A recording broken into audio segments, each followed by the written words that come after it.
আজকের গল্প অদিতি ভট্টাচার্যের লেখা গৃহ শান্তি।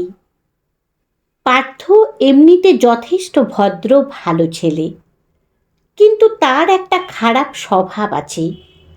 সেটা হলো ছোটোখাটো বিষয়ে খুঁত ধরা আর সেই নিয়ে অশান্তি শুরু করা।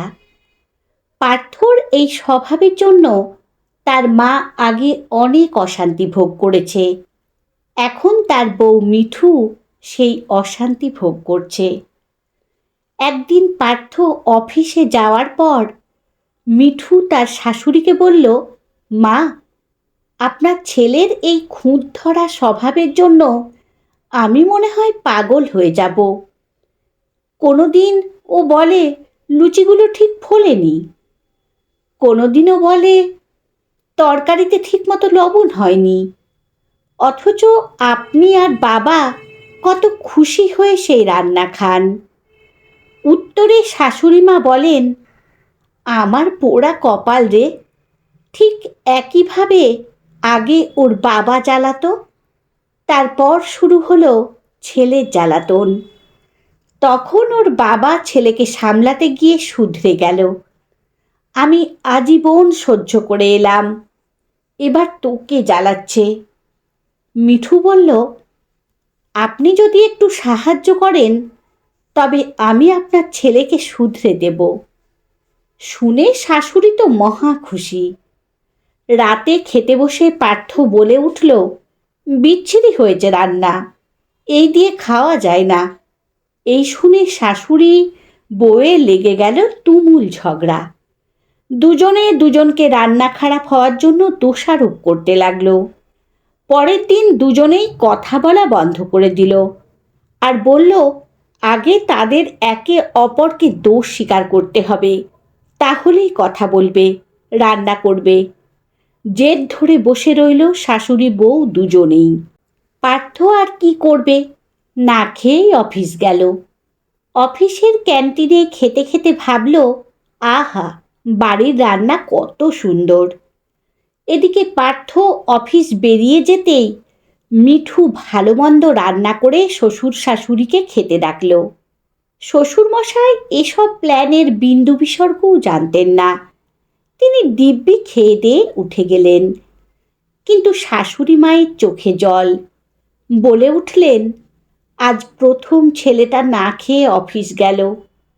মিঠু বলল, মা, খারাপ তো আমারও লাগছে, কিন্তু এটা না পারলে পার্থর খুঁতখুঁতানি কমানো যাবে না। আর আপনার ছেলে না খেয়ে থাকার পাত্র নয়, ও ঠিক বাইরে খেয়ে নেবে।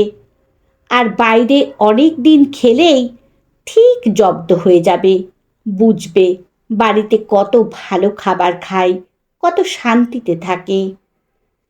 এতদিন যে ছেলে বাড়ি ফিরলেই মা বউ ব্যস্ত হয়ে যেত, সেই ছেলে বাড়ি ফিরে দেখল বাড়ির পরিবেশ আগের মতোই থমথমে। কেউ নিজেদের মধ্যে তো কথা বলছেই না, তার সাথেও কেউ কথা বলছে না।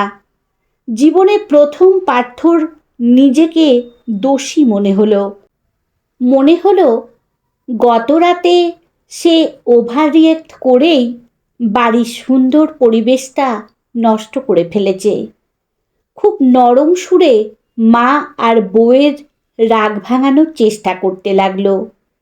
মা আর বউয়ের রাগ তো কমলই না, উল্টে দুজনেই পরের দিন নিজের নিজের বাপের বাড়ি চলে যাওয়ার হুমকি দিল। মহা মুশকিলে পড়ল পার্থ।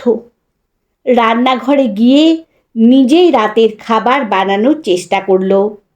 তারপর অনেক সাধ্য সাধনা করে মা আর বউকে খেতে রাজি করালো।